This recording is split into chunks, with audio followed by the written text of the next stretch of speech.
So the first narrative thread in the story of my experiences, we went over Monday, and that involved time travel. And you may recall that in 1967-68, I took my first quantum leap from New Jersey to New Mexico with my late father, Raymond Bashago of the Ralph M. Parsons Company, today of Pasadena, California. We're going to be finding some very interesting Pasadena connections in this presentation. That's why I started out with that. So in that context, we were going forward and backward in time to enable the U.S. government to engage in better contingency planning for future events.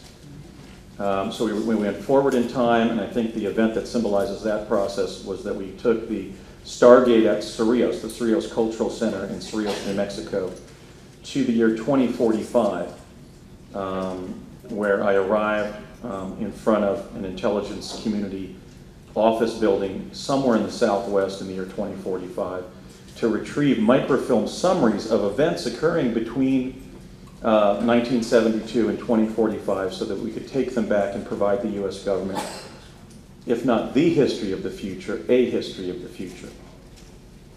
I also described how we were going backward in time, and I think that's symbolized by the jump via plasma confinement to Gettysburg on November 19th of 1863, where I failed my mission in the sense that I didn't get the opportunity to see Abraham Lincoln give the Gettysburg Address, which was going to be a fearsome prospect in any event, but I did end up appearing in the first photograph of a time traveler from the future.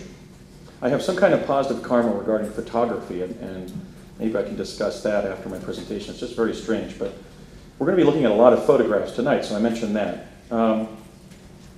So that narrative thread personally led to the first prong of my truth campaign, and that is essentially what the American people, and indeed the people of the world, deserve to know and need to know, which is that by 1967-68, the U.S. government had achieved teleportation and other forms of time travel, and by 1970 was even training American school children as chrononauts and involving them in 8 forms of time travel. Well, actually 7 forms of time travel, because the jump rooms that would later be used to take personnel to Mars were just under development.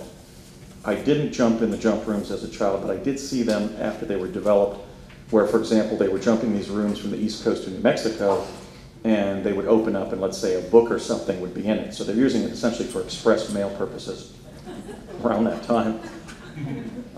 The second narrative thread in my experiences involves life on Mars, both Martian life and Earthling life. And that thread also begins around 1967-68,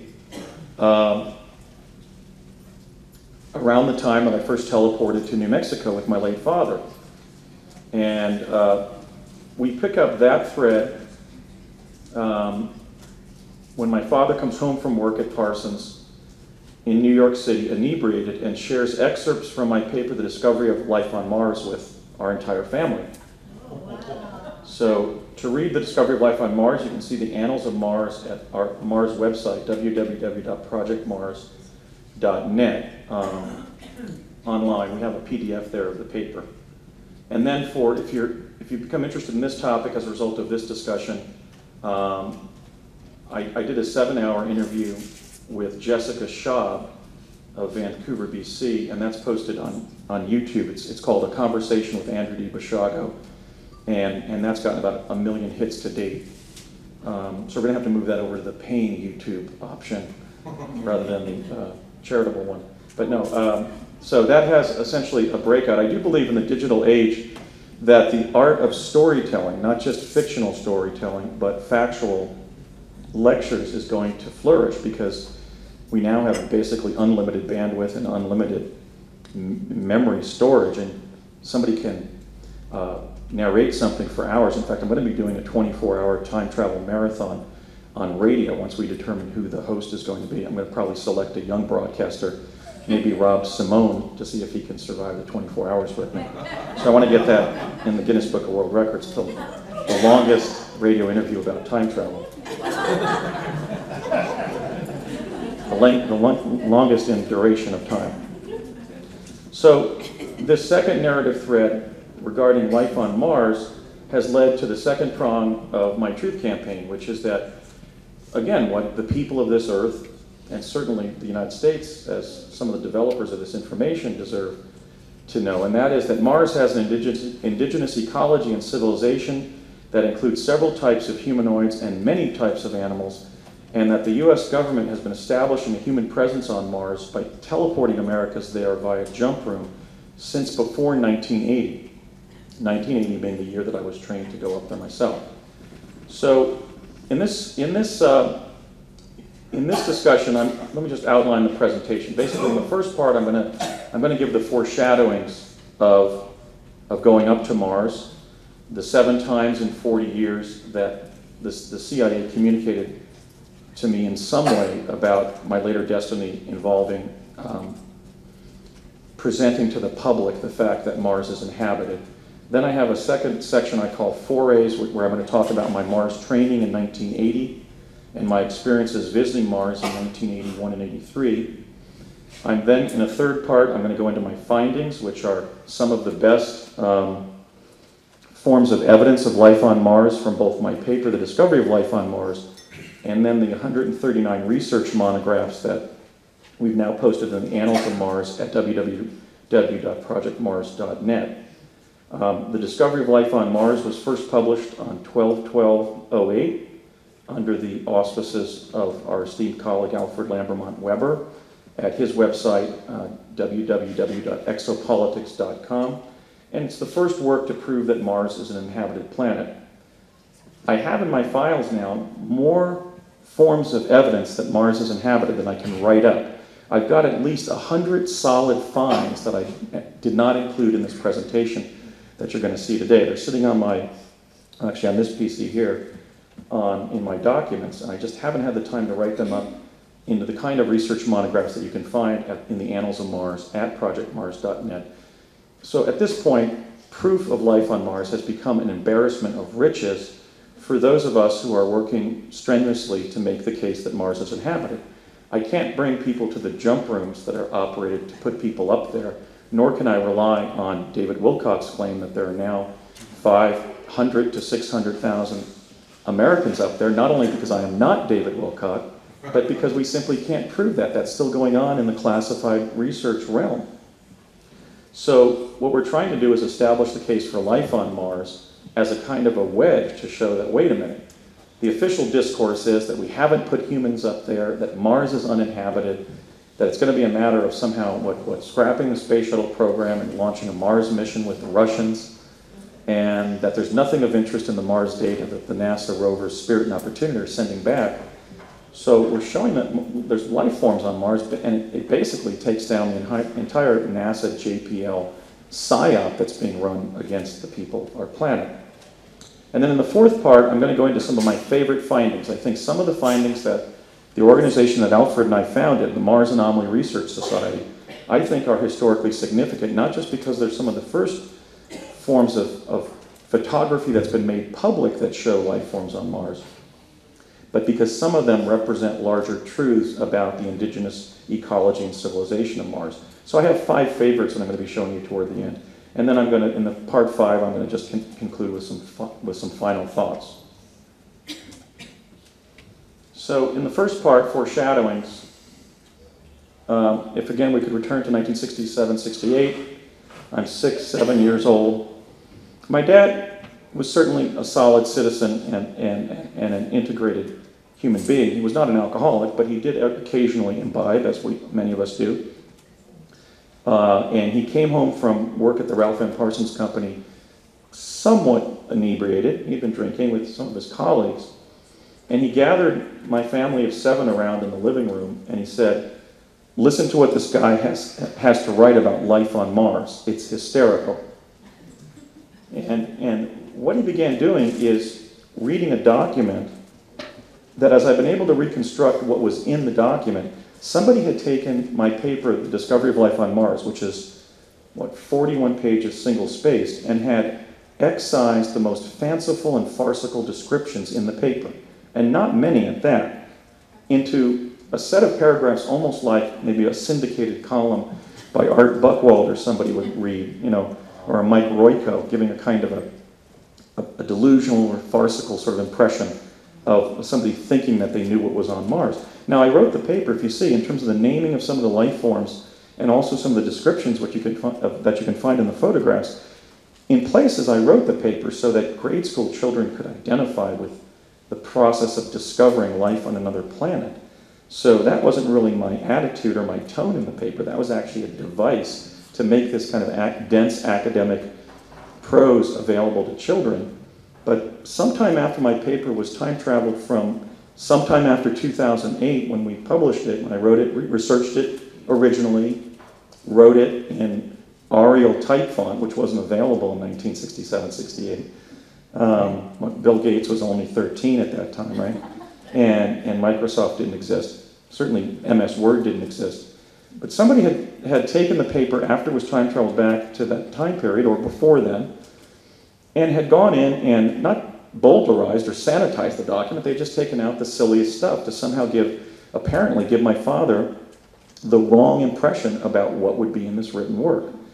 So at this point, that has no explanation except the evidence of what he was causing him to find so much mirth in the reading of those passages. And then my mother asked him to basically, conclude his performance, none of which included the breadth and scope of what's in my paper. And I did something at that point that I've never done before or since. I had this sort of cosmic urgency to grab the file, grab the document out of his hand, which I did. I ran to my father, I snatched this manila file folder out of his hands and opened it up. What it was one of those fold-out manila file folders, and on the right side there were 3 pages that had been stapled inside. There was a CIA letterhead, and on this CIA memorandum, I only had a chance to read the caption in the memo before my father said, "Hey, what are you doing? You're never supposed to do that to somebody." Snatched it back out of my hands.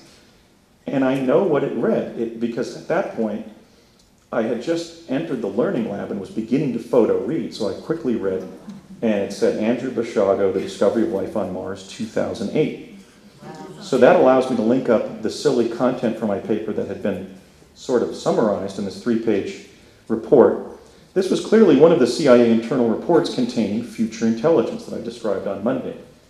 And yet it showed an awareness on the part of the CIA of my paper's existence 40 years before it was researched, written, and published in 2008. And Alfred and I have gone over these. It was almost as if one significant event we can sort of put in the time frame on a yearly basis. Because it was in 1969 when I was 8 years old.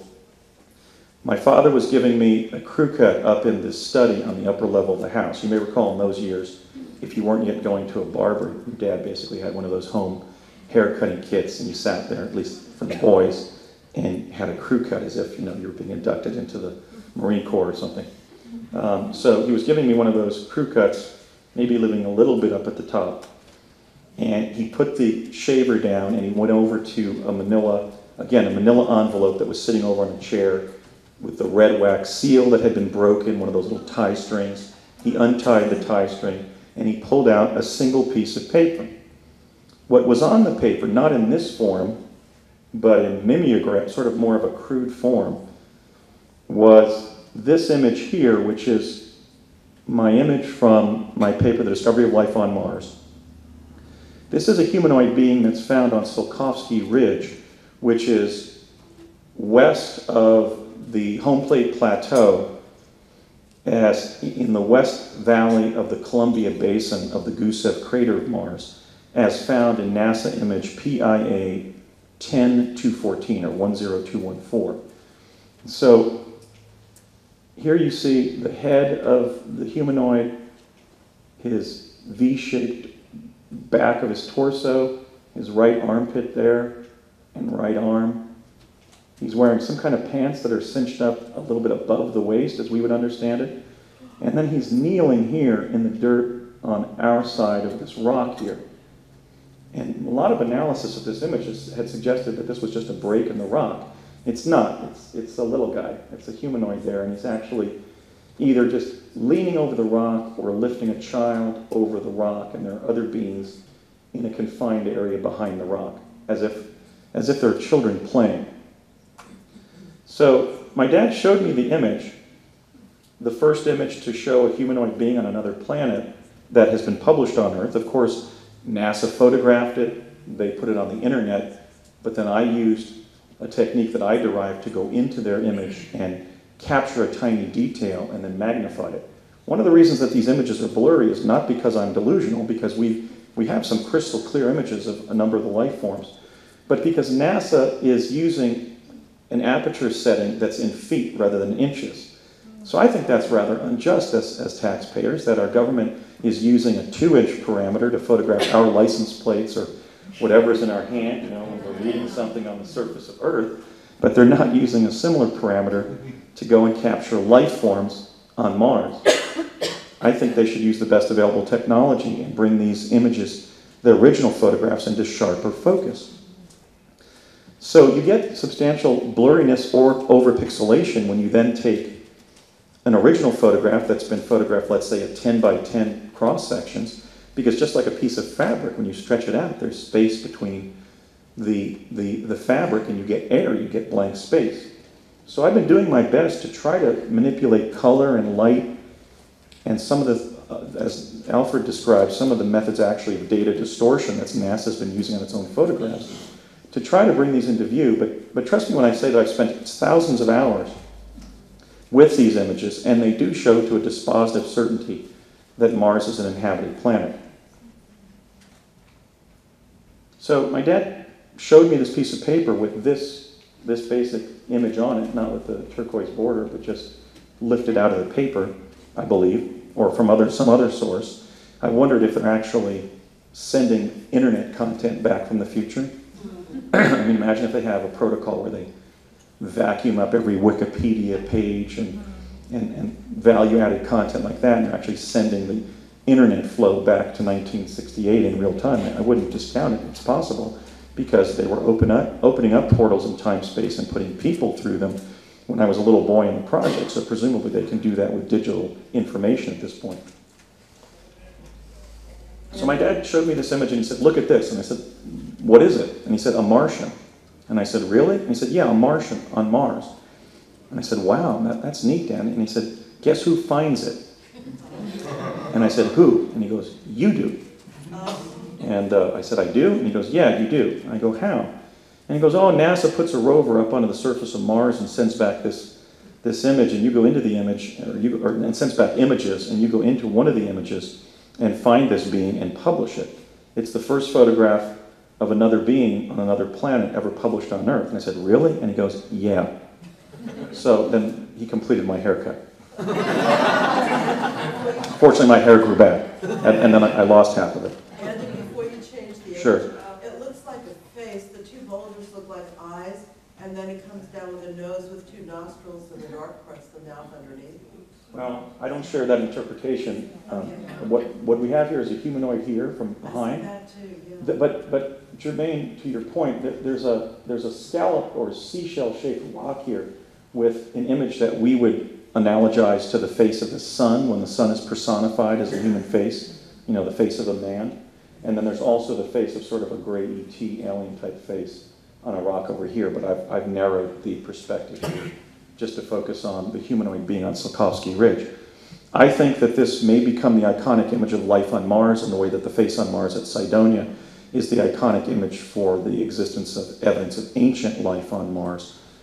Both exist. Mars is an ancient inhabited planet, and it has creatures to this day. Somebody pointed out, I think it was Hugh, Hugh, you pointed out last night at dinner that the scientific thing to do now is for NASA to go back and photograph the same locations, because one of the characteristics of life forms is that they are mobile rather than sessile. Most animals are not sessile, they're mobile, they move. And if this little creature isn't there, then we can conclude that was a living being standing there rather than a statue. Could he be a statue? Yes, because it's a still photograph. We don't know, there's no evidence of movement, but there is evidence that it's not statuary in the sense that it's a very random pose, and we do have evidence of posed or classically positioned statues on Mars. So if that in fact is the artistic pattern or tradition on Mars, then I think this is a little random for a statue, somebody leaning over a rock that way. But then again, it could be sort of modern art on Mars. But at least it's what William Blake called the human form divine. I don't have in my archives images of the first Martians that I met, actually interacted with, and that was in 1970 at Curtiss Wright, not at the teleport, but at a much larger structure. It was actually a hangar there rather than one of the buildings. So I've used two individuals that I believe that the Martian phenotype has been dropped into mainstream media for years. So I'm using Uncle Fester, Jackie Coogan as Uncle Fester on the Addams Family TV show, and then Mike Myers as Dr. Evil? Dr. Evil on the Austin Powers film, just to demonstrate that we take it for granted that, you know, the bald, ugly white guy look has been dropped into our mass media for several generations now. And one has to wonder possibly whether that is to acclimate us to the somewhat homely appearance of the Martians on Mars that are our genetic relatives. So I'm just using Jackie Coogan and Mike Myers here in these roles as stand-ins for the 3 Martian astronauts that I encountered at a hangar at Curtiss Wright in Woodridge, New Jersey in the summer of 1970. They're the only Martians that I've met on Earth. I'm not in communication with any Martian faction, so just doing my own independent research. But what happened was, my dad said to my mom again, "Hon, I'm taking Andy to the hardware store that in Florham Park." That was his cover line for taking me over to Curtiss Wright. And we got into his blue Volkswagen Bug, and he said, "We're going up to," once the doors were closed, of course I had 4 older siblings, so we're pretty close in age, playing around in the front yard. And he said, "We're going up to Curtiss Wright." And I said, "Are we going to New Mexico again?" Via teleportation. Because for me, that's what Curtiss Wright meant. It meant jumping through a vortal tunnel in time-space, unfortunately. And he said, no, no, son, there are some Martians up at Curtiss Wright, and they want to meet you, which was a very startling thing for my dad to say. And throughout the rest of the 15 minutes to Curtiss Wright, I kept on saying, what do you mean Martians, Dad? I had seen that image a year previously, but I still wasn't connecting that we were now going to go meet Martians. And he said, he got exasperated with me. He said, "Human beings like us, son, except they're from Mars. They're human beings from Mars." Okay, I think that's telling. So we went up to the hangar, and we went over to the left inside this big, spacious hangar, and there was a kind of a loading dock that we were walking across to get to this office over on the left. Right past the loading dock, this stage-like area, there was a silver teardrop-shaped conventional space ship, not a lenticular craft, not a round vehicle, as Brett Stillings calls flying saucers, but a little teardrop-shaped device that looked like a small automobile with no wheels. And it was just hovering beyond the stage, just put. And I noticed it as we walked across the stage. And then we walked into a meeting, and it was sort of one of these NASA mission control rooms, like the rooms that the space shuttle astronauts have their last cup of coffee in the styrofoam cup before getting into the space shuttle for that form of space travel. And there were a couple of aerospace types like my dad, you know, with the white shirts, the thin ties, the pen holders, and just kind of a uniform of the aerospace technical class in those years. And there were a couple of them sitting around with 3 Martian astronauts who, when I entered, they began smiling and sort of studying me. And you know, again, they were bald and kind of roughly hewn. And they were Martians. Of course, Aryan, which we associate with the Caucasian race on Earth, does not mean Nordic, as the Nazi fascists falsely purported.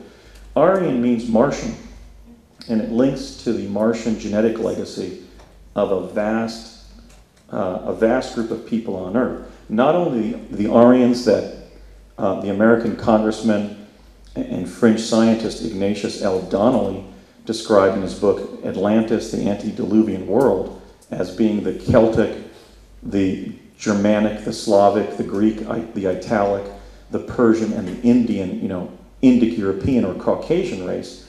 But really, everybody on the planet, because not only do we have the Martian genes entering every group on Earth that Europeans have reproduced with, which would include the African American population and the entire Latin American population, because genetic science has shown that the entire Latin American population are descendants or have Spanish or otherwise Iberian patrilineal DNA, Portuguese, for example, and indigenous or Mayan matrilineal DNA. So we've got any Martian genes that would have been in the Indo-European groups, blood groups, have now entered the entire Latin American population. And then you have other major areas of the world where Europeans have intermarried, like, for example, the Dutch in Indonesia. We've even found Hebrew blood, the genes from Moses' brother Aaron, in the Lemba population of southern Africa. And in fact, if you consider the fact that before Atlantis fell, which is the civilization before 9500 BC, it was, as Alfred has so articulately described in some of his writings, the great maritime civilization that encircled the whole earth and that built the Great Pyramid and the Sphinx and had a presence on Mars. What we can safely conclude is that before the catastrophe in 9500 BC, when the high Egyptian civilization that created that global pyramidal society was regularly going up to Mars, we know there was cultural diffusion back to that civilization from Mars. For example, the Martian animal that consists of a human scorpion hybrid appears as the goddess Serket in the Egyptian pantheon. So my point here is that who are the Martians? Well, in terms of this typology, the Martians are our genetic relatives on Mars and us, not any particular strata of the human genome, but the entire human genome. And that's one reason that Laura and I spoke about the fact that we have secrecy in terms of the genetic selection potentially that's guiding the Mars colony. Because if one of its purposes is to establish a way to protect the human genome, let's make sure that all of the diverse genotype of the entire human race on Earth gets into that survival colony. Because if we do lose Earth, let's have all potential genotypes, or at least maximal genetic diversity up on Mars. But so don't believe anybody saying that there's a particular group of human beings on Earth who have Martian DNA, because we all do, both from antiquity and then the more recent reproduction through particular bloodlines. Okay, so enough about Aryans. Yes? I'm just curious if you know what the women look like. Do they have hair?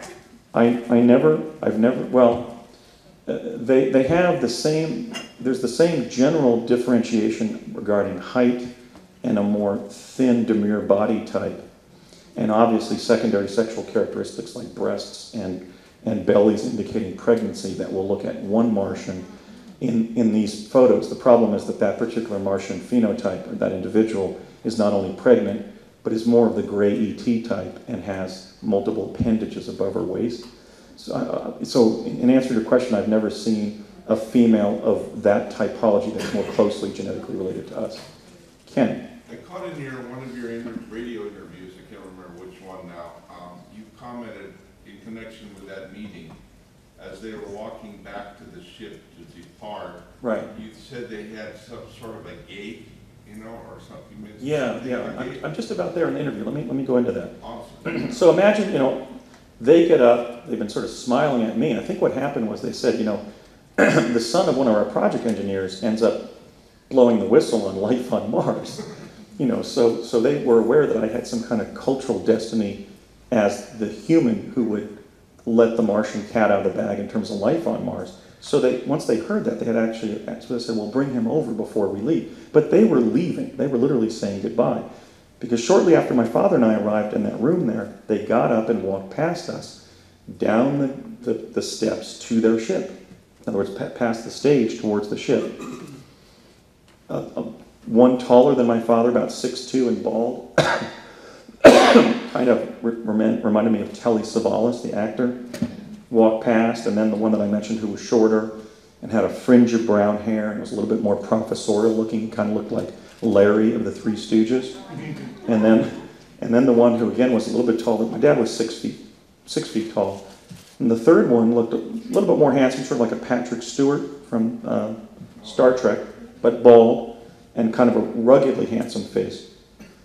Turned to my father, and in perfect, unaccented American English, these must have been not just Martian astronauts, but diplomats, in perfect English.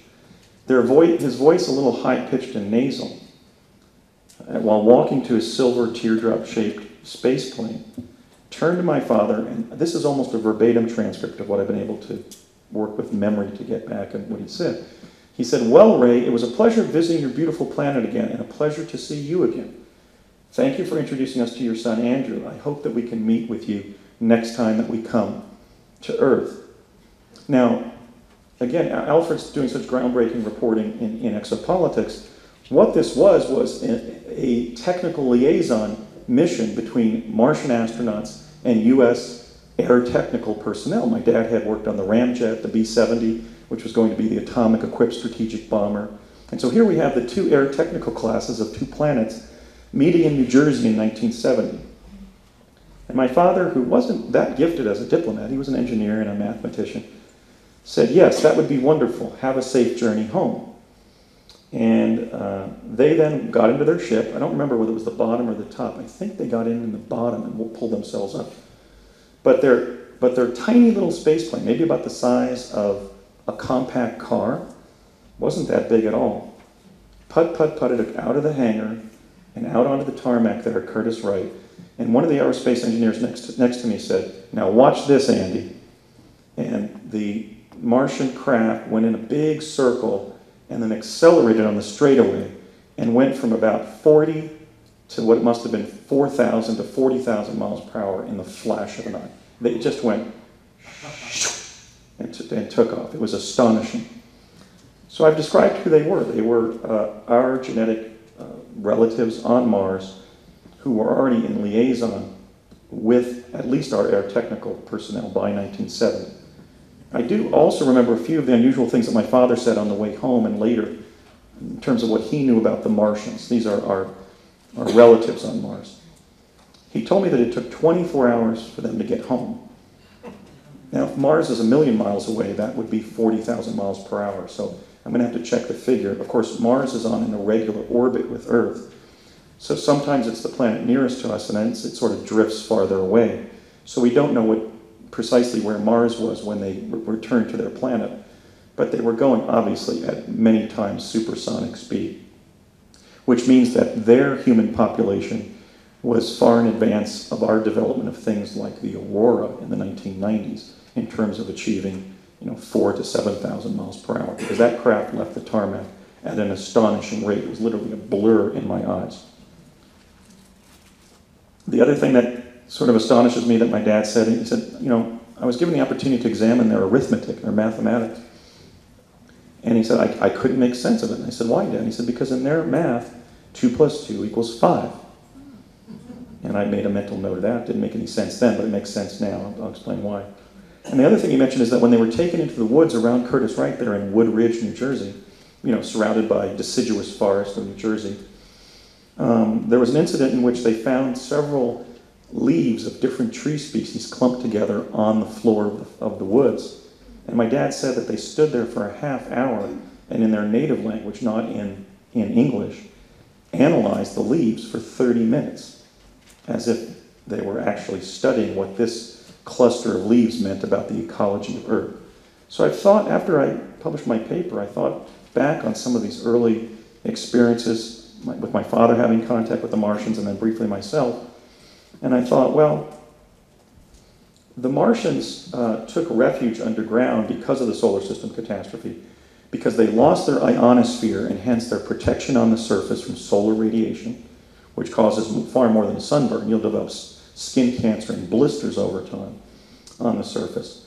And some of their atmospheres, they still have 10% oxygen by volume. By the way, Ken, what I was describing is as they were walking towards their ship away from me, they were muscular, but the muscular allocation was different than a modern human being on Earth. What's the gravitational ratio? I mean, is it slightly lighter up there? It's lighter, but not what the 40% volume of Mars compared to Earth would seemingly lead to. Because presumably, if someone was living there a long time, even our own people, and they came back, there would be some muscular atrophy, or? No, this wasn't, my legs got very rubbery in my second trip up there and screaming with pain from hypoxia because of the less atmosphere, even though there was less gravitational pull. It wasn't that much less gravitational pull. You felt kind of spacey as you took your step, but because of the hypoxia from the lower oxygen. The point I was making there in that interview is it's just basically a passing observation that as they walked away, they were physically fit and muscular, but the muscular allocation was not what it would be on a modern human being, as if they were part of a subspecies of the human race that had a specific articulation to their skeletal muscular system. But they were the size of adult humans, and they were fit. And they also, I think the size of their torsos would indicate larger lung capacity, which would also be adaptive on a planet with less oxygen. Sherpas, you know, who do, they have broad chests. These three gentlemen, especially the two that were taller, the one in the middle looked more like a member of their sort of their intellectual class. Maybe he was the scientist aboard. But the aviators aboard, who were larger than my father, taller and more muscular, had very large chests that you might even be able to notice if they had been walking down Madison Avenue in Armani suits. And they had these massive kind of barrel-shaped chests, which would be adaptive in an atmosphere with less oxygen. Okay. And then I figured, well, 2 + 2 equaling 5 is also the way to create a geometry-based mathematics in an underground civilization, because 2 + 2 posts keeps up the roof above your head, which keeps all that dirt from collapsing on your head. So maybe they derive their mathematics environmentally underground, with 4 posts equaling the roof, which equals 5 if you see things orthogonally like that, which they would as an underground civilization. And then in a desert planet devoid of most vegetation, it's also going to be adaptive to be very sensitive to your environment. Yes, 5 fingers. It's going to be adaptive to be very sensitive to your environment because your survival depends on it. So the analogy here would be the Australian Aborigines being exquisitely sensitive to their environment and hence able to survive in a forbidding environment. Mars is definitely an environment that takes a lot out of you and requires a lot of sensitivity and awareness to remain alive in, as we'll see during today's discussion. So those are some of my theories of the strange comments my father made about the Martians who are related to us and that we had just briefly met with. In 1971, something really even stranger happened, because it didn't just implicate visitors from another planet in real time. It involved this whole issue of interpolation of data from the future, again involving time travel.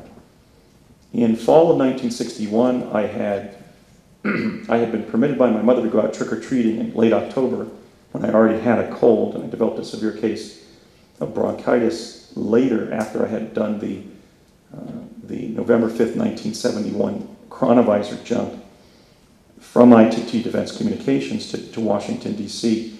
in 2013. I believe that was the light field that damaged my skin, so who knows what the impact on my immune system is. But by mid-November of 71, I was convalescing with bronchitis in our guest bedroom at our house in Morris Plains, New Jersey. Several sets of relatives from New York City and Long Island were down. There was always a lot of festivity at the house when my aunts and uncles were by. And my dad took that general chaos down the living room to sneak up to the guest bedroom where I was convalescing, basically to give me a briefing from the CIA. And he entered the room again with another manila envelope with a broken red wax seal, tie string. And he pulled an academic paper out of the envelope. It was my 2008 paper, The Discovery of Life on Mars, in this form, in the form that you can download in PDF at projectmars.net. In other words, 10 or 12-point Arial type font in MS Word 2003. My dad said, take a look at this paper. Look who writes it. Again, speaking in that weird subjunctive tense where you have the evidence of a future event, but it hasn't happened yet.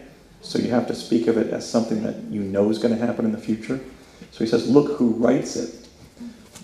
And I read it, and at the copyright line on the first page, I see copyright by Andrew D. Bashago, 2008.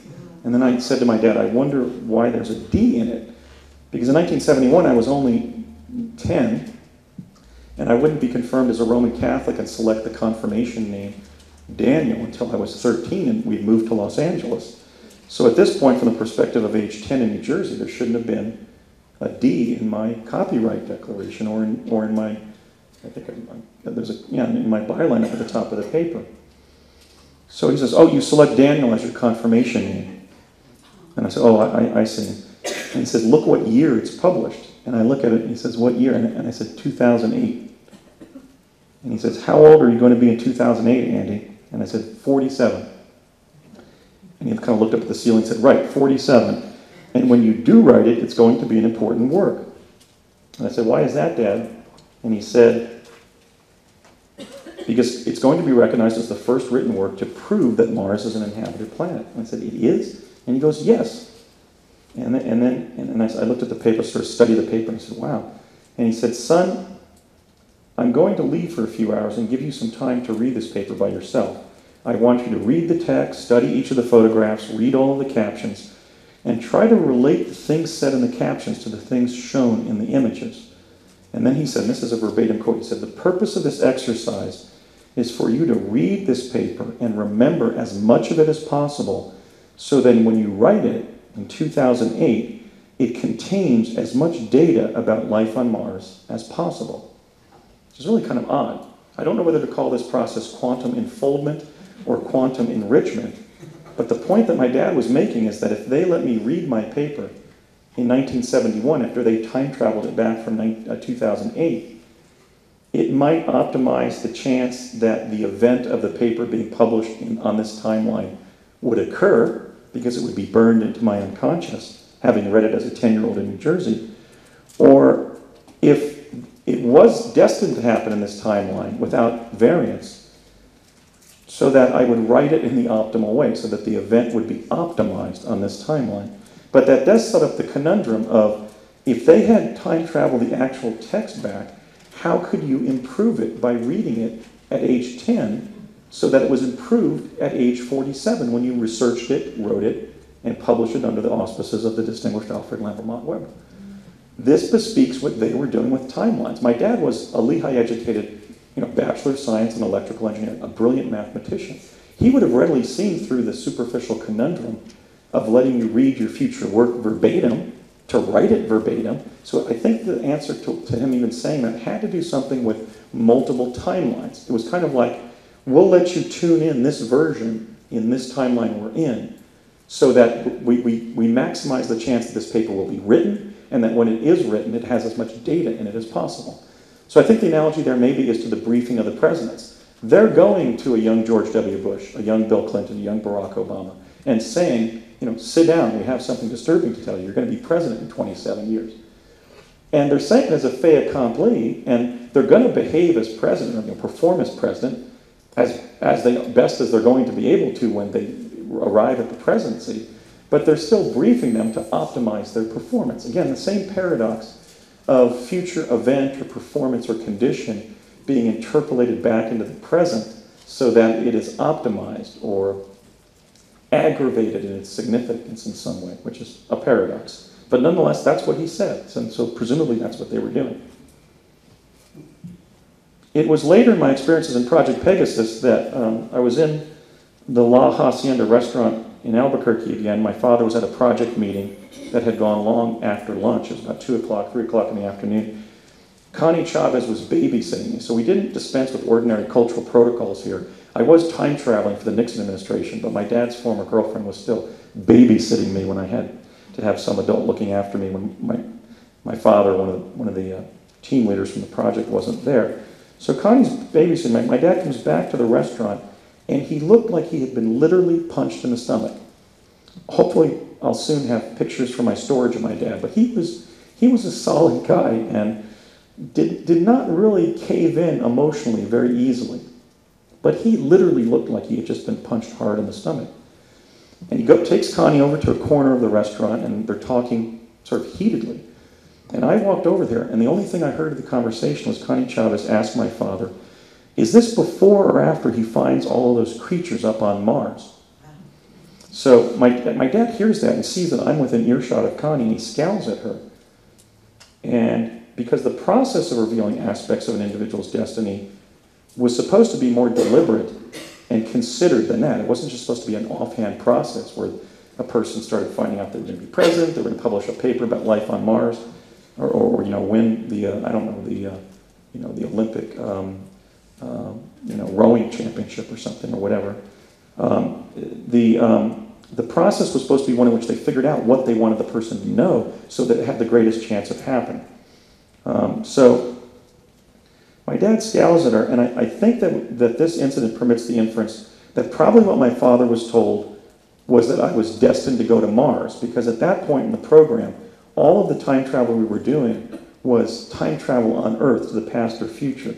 And the only discussion of celestial bodies besides Earth was the moon. I had one component of the curriculum was on Project Moondust, where they were showing us things that the human race was going to do on the moon, like shoot a rocket up there and then bury it in the moon dust and create a habitat out of it, for example. So there was some indication we might be teleported to the moon and inhabit the moon. There was also some reference to possibly living aboard ships with ETs, which again implicates the Gary McKinnon finding of the Navy fleet in near-Earth orbit. But I'm speculating here, but I think what he had just been told in that briefing was that, look, some of the kids are going to be going up to Mars via teleportation, and Andy is one of them, because my father looked deeply, personally disconcerted. And I'm sure of it because he hardly was ever flustered about anything. So that takes us to that happening. What happened was, as I described, I was just dismissed from Project Pegasus at the end of the first summer of 1972. I had an ordinary junior high and high school period after we had moved out to Southern California in November of 72. I did 1 year of college at UC San Diego. That was quite ordinary. But then in the summer of 1980, my father approached me at our residence in Chatsworth, California, and he explained to me, of course my dad being Parsons CIA, he explained to me that this summer I was just going to be going camping with my dad, namely him. And he was going to take me up to the campground at Lake Siskiyou near Mount Shasta in Northern California. On this very day in La Cañada, California, at the Stillings residence, Lockheed Skunk Works being the aerospace facility that Ben Rich and Kelly Johnson started for Lockheed, where many of the high-performance jet aircrafts were designed and built. On this very day, at least we know it was right before we left for Shasta, literally that Saturday morning, so to speak, or Friday before then, Brett describes how his father said the same exact thing. Brett, your mom's not going, your older sister Sandy's not going, you're going up to camp with me near Mount Shasta. We both were then driven to Mount Shasta region by our dads separately in our family's vehicles. And we both then had the same bizarre experience. And these are the kind of notes we were comparing last week in La Crescenta. Our fathers drove up to Shasta, and you can take the exit 745, which is the McLeod, California exit off of the I-5 corridor. And you can go about 9 miles, and the first building you run into is over on the left. It's called the McLeod Market. In those days, it was just fronted by a huge, irregular macadam blacktop. There was no driveway nor a street, but now there's a street that goes through where the blacktop was. Both of our fathers exited their respective vehicles and saying, son, stay in the car. Whatever happens, stay in the car. I'm going to be out in 15 minutes. Just stay here, and I'll be back in 15 minutes. Our fathers then walked somewhat distractedly or busily, as we recounted it, into the McLeod Market, and they came out in 15 minutes, respectively. But both of them had about 5 days' growth of beard. So we think what that was there was either a teleport disguised in that facility, because right behind the McLeod Market, there's a little medical center. It sounds like, Ken, do you know the area? Yeah. I stayed in Weed, back and forth to Oregon. Right, well, Weed is right, the next 2 exits are the Weed exits, 746 and 747. Yeah. So right here within a stone's throw of Mount Shasta, our fathers went in and either took a teleport on some kind of time loop for 5 days, or they probably went into some kind of underground stairwell and entered the huge U.S. Defense establishment beneath Mount Shasta, which you can get access to through the dam works at the Shasta Dam, built during the Great Depression. I have multiple informant confirmations that you can access the huge base under Mount Shasta, or near Mount Shasta, via the dam itself, Shasta Dam. So Brett and I, several weeks ago, I spoke in Los Angeles. I said, Brett, why don't you hitchhike with me up through the Shasta area? We'll stop at all these places we remember, and then I can put you on a Greyhound bus in Portland. You can drive home, but we'll have the benefit of reconnoitering all these points of interest in Shasta, where we had our Mars training in 1980. So we drive up to the McLeod Market, and we make a left there. The market is over on our left. There's now another establishment over on the right side of the street. And I said, Brett, see that camo jockey there? There was a kind of a fit young man in desert camouflage fatigues, acting drunk. He had a little bottle of whiskey. And I said, he's not drunk. And Brett said, well, how do you know? And I said, drunks don't move like that. They don't act like they're drunk like this. Drunks just sort of get all relaxed and fluid in their drunkenness, especially when they're acting like the town drunk in front of a supermarket in downtown McLeod, California, with a little bottle of I don't know, wild turkey in it or something. I said, that guy's not drunk. He's probably reconnoitering the McLeod Market, because we know in 1980 our fathers went in there and came out 5 days later, but only 15 minutes from our reckoning. So we drive up to this guy and we start telling our story, and he suddenly gets undrunk and he bends down near the car and he says, gentlemen, I can't confirm anything about Mars, but I can confirm that I'm CIA. You want to get the hell out of town. He was suddenly uncamo jockey and undrunk. And quite educated sounding. Definitely not drunk. Okay, so he apparently was guarding the corner where the McLeod Market is. So my advisement is, stay the hell out of McLeod, because it's under Homeland Security observation. These individuals, does anybody know what they're called? It hasn't been publicized. Do you know what Homeland Security calls these domestic spies? Inspectors. One of my former landlords in Vancouver, Washington, was working at a local post office, and he actually took me to the side of the counter and said, I'm working for the feds again. And I said, what are you? And he said, well, post 9/11, I'm just in this post office, like looking for trucks that are being backed up to the post office that might have explosives in them, to do in Oklahoma City or whatever. And I said, really? You're being paid for it? And he said, yeah.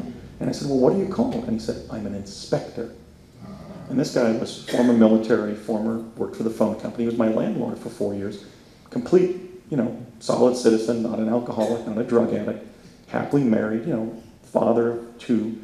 So there you have it. We have domestic spies under the Patriot Act, and they're called inspectors. And this camouflage fatigue clad apparent U.S. military veteran was apparently guarding, or at least observing, that corner where the McLeod Market, who knows, maybe the McLeod Market was built around a natural portal site.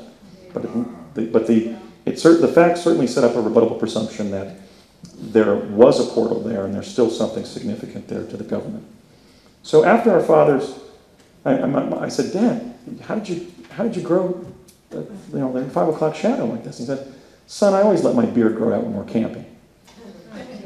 My dad was charming enough to kind of get away with that, those kinds of explanations. But Brett's dad had shaved before he went in, and then still came out with 5 days growth of beard, which is a dead giveaway. You don't usually shave before going into a supermarket in a small rural town in Northern California. You keep your 5 o'clock shadow on to look like, the locals. But so his father said something like, Brett, I don't know what you're talking about. I shaved before going in there, and son, that's why I shaved, or something like that. I should still shave even though we're camping.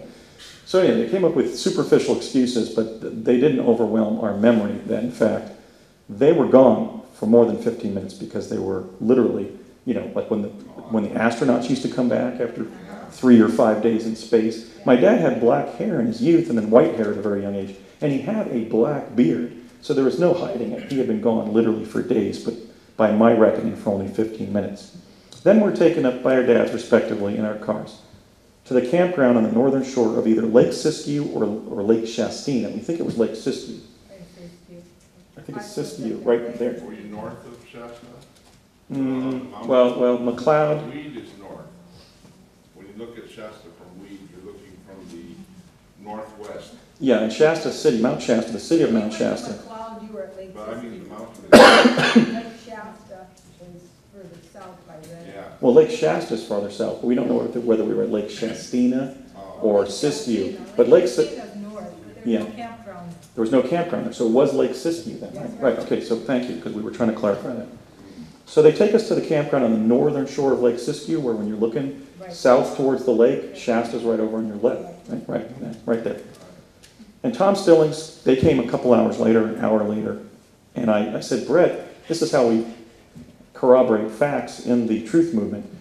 I said, don't tell me the color of your van. It was like pumpkin orange, right? And he's providing me the pictures of their Vanagon from 1980. It was pumpkin orange. So Tom Stillings comes over to our campsite with my dad and I, and with his son Brett.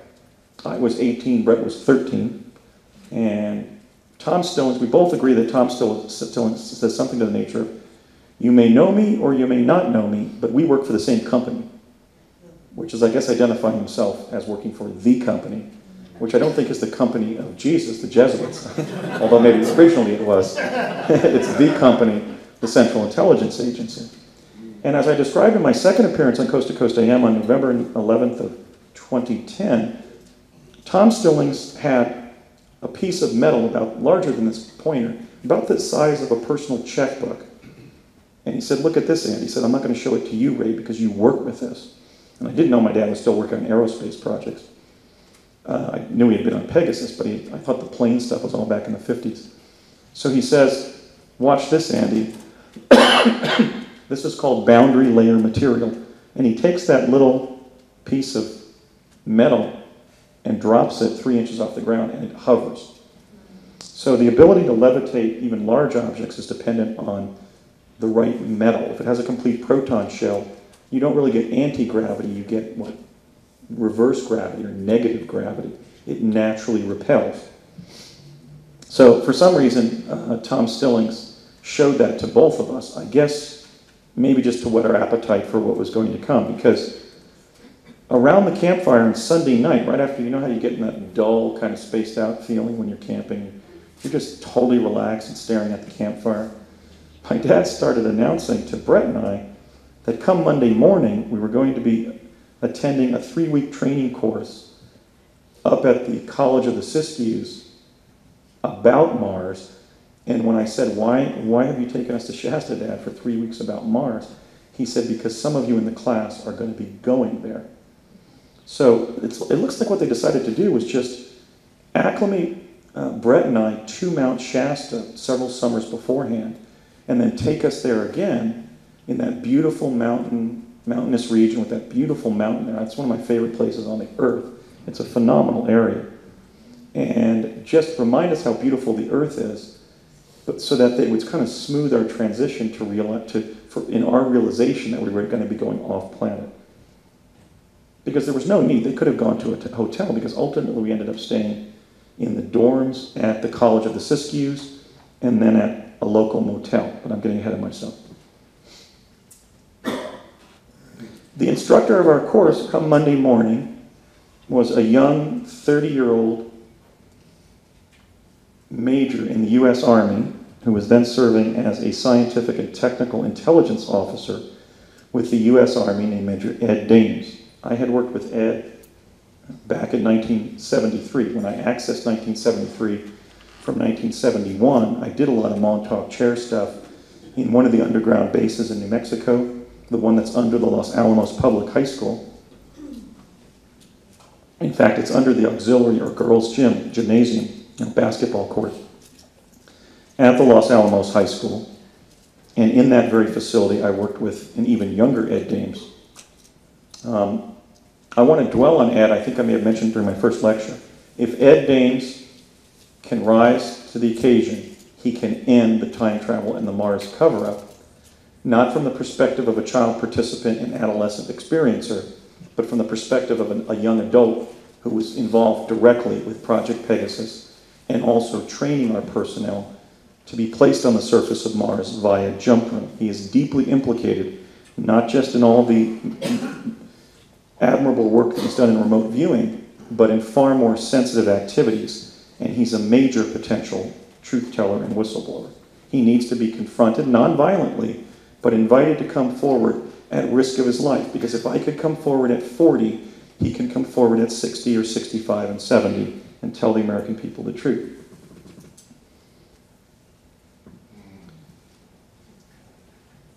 He, of course, these dates are significant because we have Laura born in 1973. I'm working with Ed Dames, a future member of the aviary in 73, talking about my future and the people I'm going to be working with and meeting and seeing in the Montauk chair rides.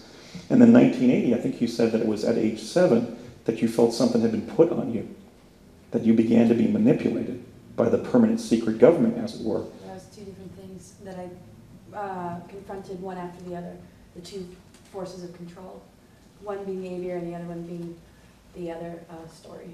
So. And here we have Ed being a colleague of Puthoff and Pandolfi and C.B. Scott Jones and all the people who have been publicly identified as being part of the aviary.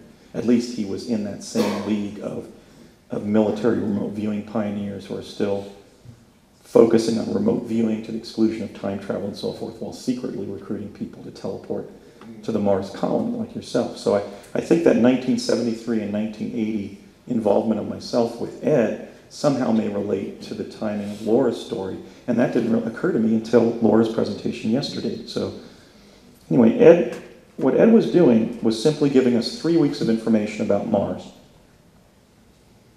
The training class, as I mentioned, it was held at the College of the Siskiyous, right literally on the volcanic apron there, beautiful Mount Shasta. Here's one of the buildings. College of the Siskiyous is in Weed, California. And we were told by Ed that as the program evolved, not the time-space program embodied in Project Pegasus a decade earlier, but the Mars exploration and habitation program that we were being trained for, would use the Mount Shasta region as essentially its local neighborhood, in the same way that Houston, Texas, or the suburbs around Cape Canaveral, you have a higher population of astronauts and so forth. The chrononauts going to Mars would be expected, for example, to either buy or be provided lodging, homes in the region, and they would use this beautiful Mount Shasta region for the home base of people regularly going back and forth to Mars. Now that makes good sense, because if you're periodically getting totally exhausted being on a stressful, arid desert planet where if you don't look around every 30 seconds you might be eaten by a predator on the surface, clearly Mount Shasta is going to be a restorative region to come home to, and also a psychological bulwark knowing I'm going to be back in my bed in Weed in a couple days, or hours. So one of the interesting things we learned is they were really planning to use the Mount Shasta region as the base of operations for the personnel who would be attached to the Mars project. So, okay, Brett and I agree that in the class, listening to these 3 weeks of basically just storytelling facts from Ed, just basically acclimating us to what we could expect on the surface, what to look for, and so forth, how we would get up there, and what we were expected to do. It was just basically just a 3-week factual lecture. We agree that there were 10 teenagers who were there in the training program, 4 of whom have now been identified through the corroboration of Brett and I, not through written documentation or other whistleblowers coming forward, but at least through the corroboration of 2 witnesses. Now, in other words, we have Brett Stillings, an adult judged legally sane, backing up my account about Mars. They were, in addition to myself, by the way, they all had Pasadena, California connections. I was 18, the son of an engineer at Parsons, which is headquartered in Pasadena. My father was serving as the chief technical liaison officer between Parsons and the CIA on the theory and practice of teleportation. And so now, in real time, I'm a crusading lawyer planning to run for president. The first person that we agree was in the class was an 18-year-old African-American man from Hawaii, not from Kenya. He told me he was from Hawaii, named Barry Sotoro. I asked this individual his name the second time that we were talking when we were coming in and out of class. The first time we were walking out of class, and he came up alongside me on my left and said, I think about what we're doing here in this class, and I really can't believe it, man. I mean, we're participating in something that most human beings have never done before, which is going up to another planet. And I said, I know, it's hard to believe. Sometimes I have to pinch myself because I can't believe that we're even doing this. This guy was intelligent, affable, extremely likable. I've liked Barack Obama publicly. I'm a supporter. I have to confess my bias. I think he's the kind of person we should be electing to the presidency. But anyway, and the second time we were walking into class and we chit-chatted again. I said, listen, man, what's your name? And he said, Barry Soetoro. And I remembered that because I said to him, oh, your name's kind of like mine, just the rhythm of it. And he said, what's your name? And I said, Andy Bashaga. So, Barry Soetoro, Andy Bashaga. Okay, so I think the Barack Obama name is probably a persona that he then adopted, because when we crossed paths again in 1982 in West Los Angeles, he was taller, thinner, more confident, more intelligent sounding. He had matured a lot in those 2 years. Actually, he then did another year at Occidental College in Eagle Rock, California. There's the Pasadena connection to Barry Soetoro during those years. And then did a year at Columbia. So I met him when he was back in LA, as he put it, hanging out with his friends from Occidental. And he told me that his name was Barack Obama, and we had a discussion about his name. So that fills in a little bit of the mystery of Barack Obama. I believe that he was born in the United States. We know from the writings of Alfred Weber and who else? Webster Griffin Tarpley and Wayne Madsen, that President Obama descends from a multi-generational CIA family. His mother was a CIA operative in Kenya and Indonesia, while officially attached to the Agency for International Development. And his grandparents apparently also engaged in espionage on behalf of the US government. So the Pasadena connection, he was attending Occidental College in Eagle Rock, which is literally essentially a suburb of Pasadena. And today he's the 44th president of the United States, which is conspicuous. The next individual that we are certain was in the class, the only female student, she was always sitting up in the front. Ed would give us basically 3 lines of hellish information about what to expect and then make a joke. And Regina Dugan was always following up his jokes with another joke. She was very funny, very intelligent, and Brett and I were also very impressed with her. Regina was then, according to Courtney Hunt, who I later spoke about Regina with, Courtney introduced me to Regina the next summer of '81, right before I went up to Mars.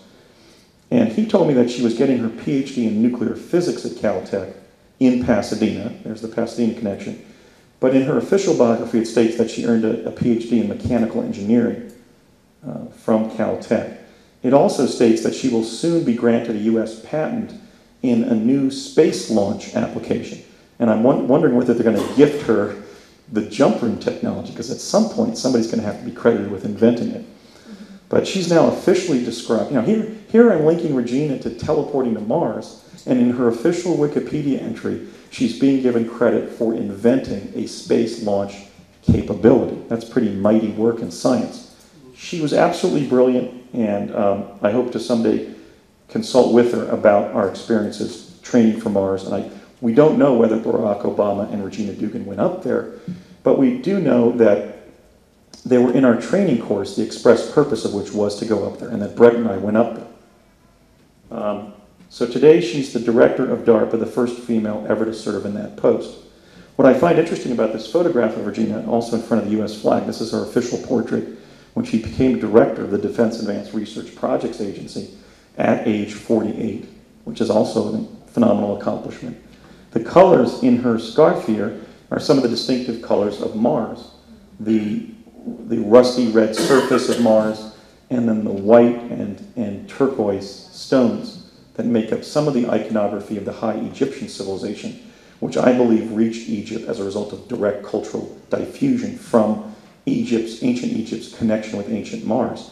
But these colors, the turquoise, before I even found this picture, I had already used in the iconography of our research organization, because turquoise is distinctively Martian. Here we find it in her scarf. This is the best picture we could find of Brett. We're going to have a more of a formal portrait taken, because he does plan to come forward as a whistleblower. I was kidding him here that he looked like the 6th or 7th Beatle, but we're going to have a formal picture taken. Brett had an accident as an infant and fractured his skull, and he has the scar there to prove it. Brett is an absolutely brilliant prodigy type of individual, not a savant, he's quite functional.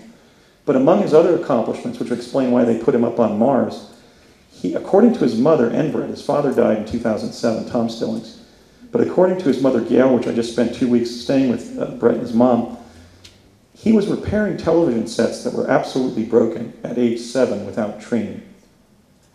So he was, in other words, an intuitive mechanical genius, which is very rare.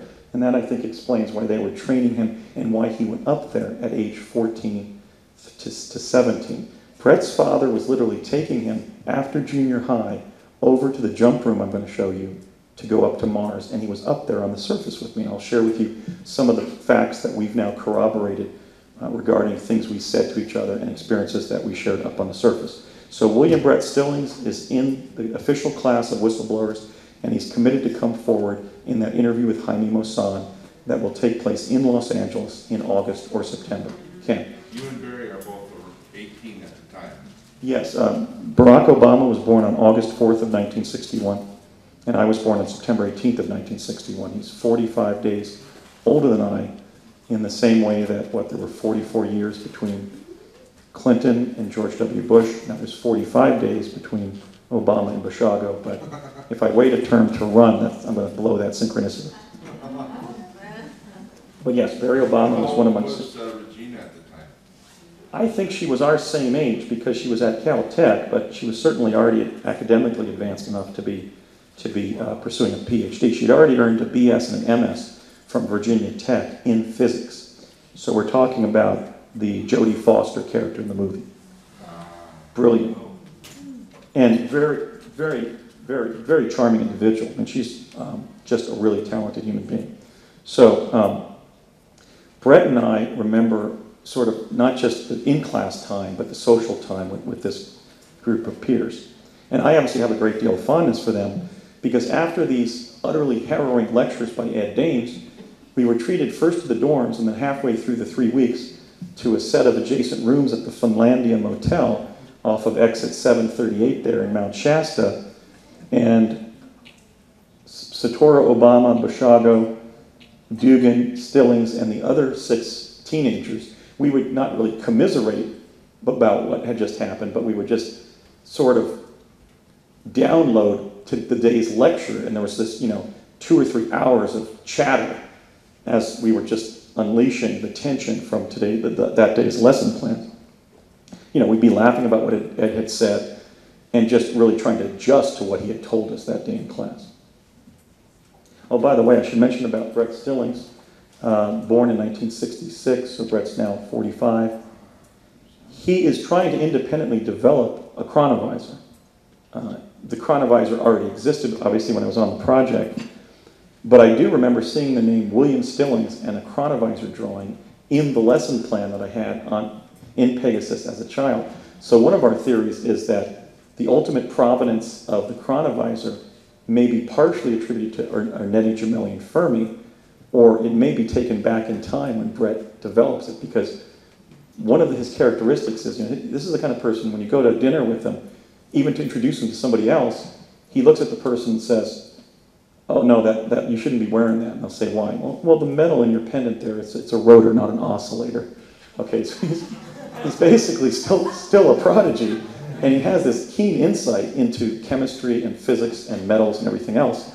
So if anybody on the planet can start tinkering with bismuth crystals and independently develop the hologram generating chronovisor, the looking glass technology, we think it's Brett, and he has the benefit of knowing me and the fact that I saw his name associated with chronovision in the data that I saw when I was on the project. He's the William Stillings who's active on the Facebook. Yes.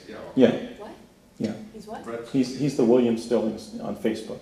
yeah. He's always writing comments. Prolific. Yeah. That's the same guy. Same guy, always. So prodigies maybe. You're awesome yesterday to me. He's prolific.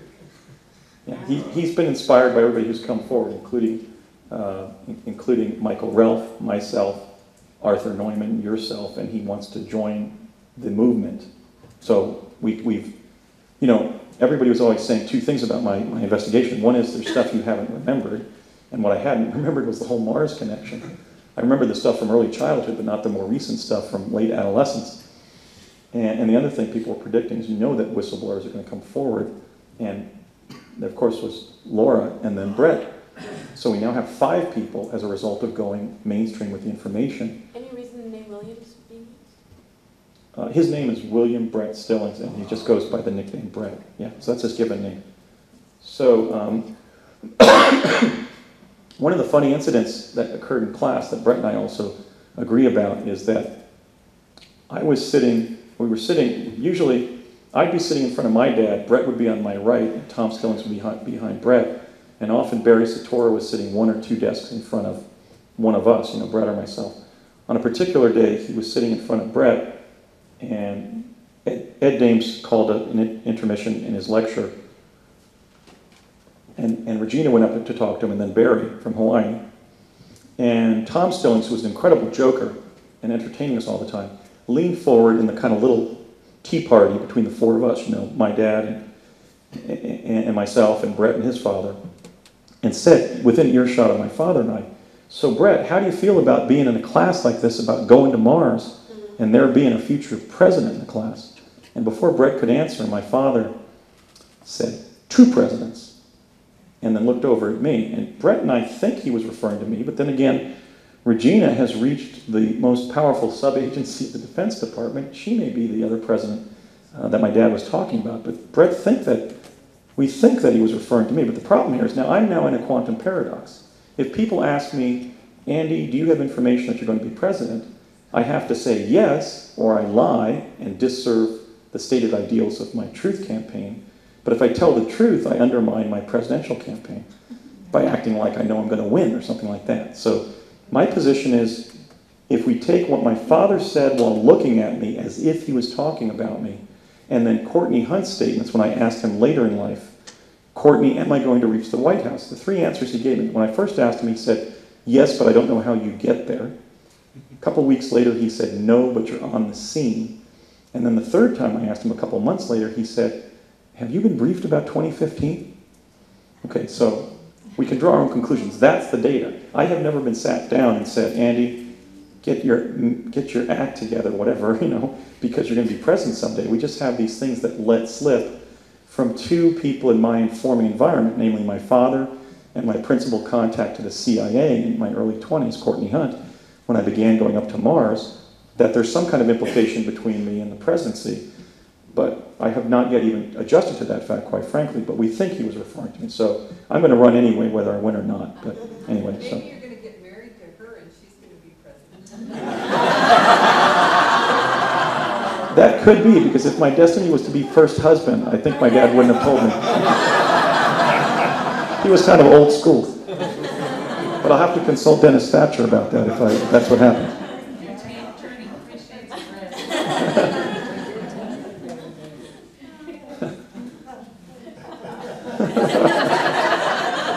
I'm turning Mars red. Better get some turquoise on if I'm going to be first husband.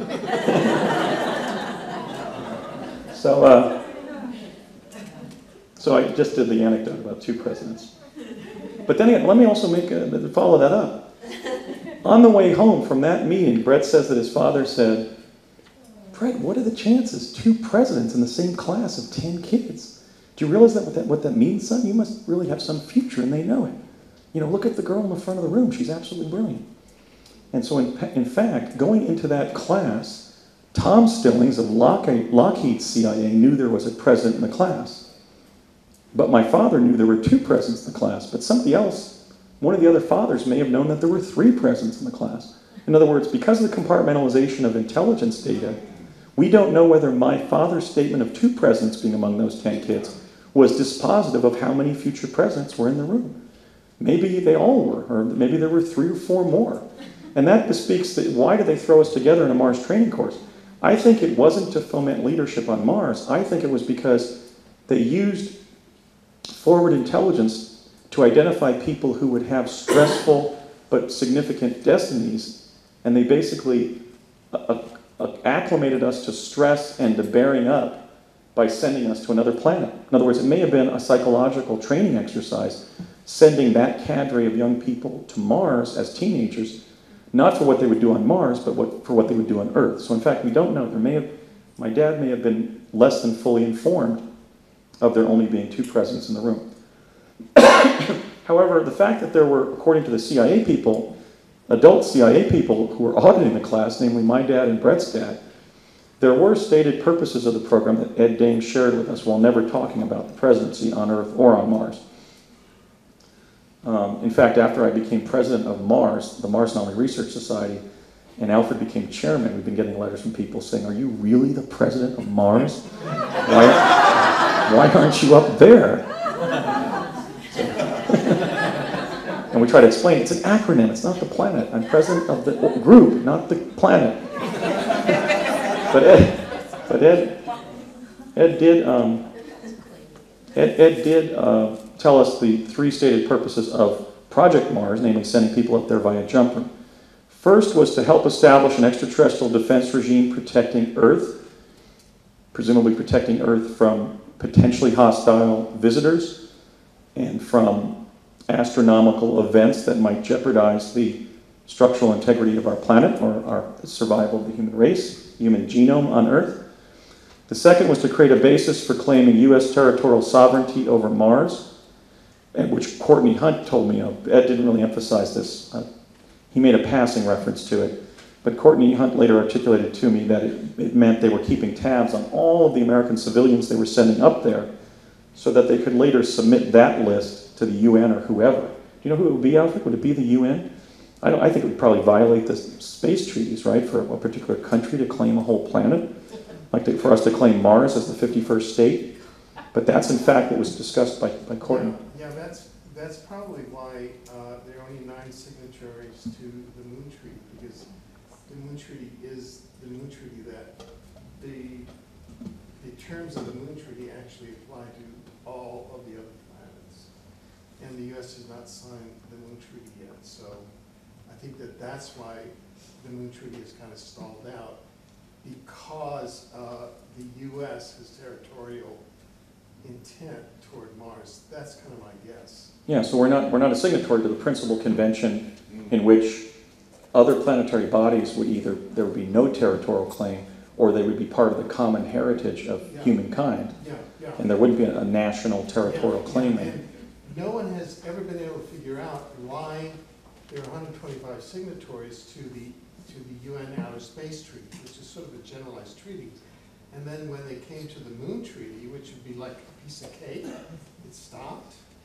And I think it has to do with the territorial claims that the U.S. has toward Mars, because the terms of the Mars Treaty extend to every celestial body in the solar system. Right, so what Courtney Hunt was explaining to me is that they were trying to put as many U.S. civilians up there, not soldiers and not diplomats, because settlement is one of the conditions of an ultimate territorial claim. You know, our people have been in that location on that planet for so many years, at so many number of people.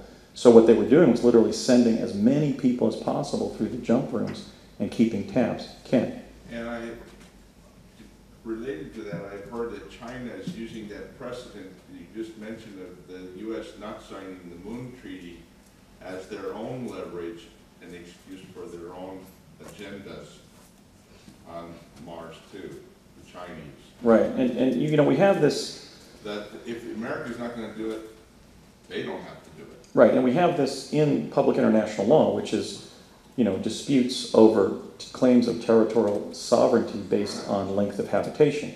You know, the Israeli-Palestinian conflict, the conflict over North America between the Native American presence on the North American continent, and then claims of property ownership by later arrivals, namely the contemporary American civilization, and also here in Hawaii and so forth and other locations. It's an age-old conflict in public international law, and one of the reasons I'm speaking out is I think the United States is doing the wrong thing. Why should we or any other country assert a territorial claim to another celestial body? That seems the height of arrogance and folly. So here we are. Here we are with somebody from the Mars program in the early 80s saying that's what the CIA people are talking about. Let's get as many humans up there. This? Yeah. This is where I'm going in the lecture. So Actually, let me just still stay back here. That image will be explained soon, but let me I'm getting ahead of myself. Among the things that were covered by Ed Dames, let's go back to Ed just to look at him.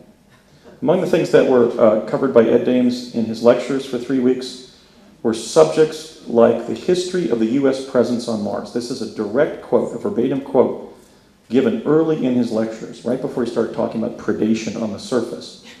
Brett Stillings and I are in absolute agreement that Ed said, of the 97,000 plus people that we have thus far sent to Mars, only 7,000 have survived there after 5 years, or 4 or 5 years.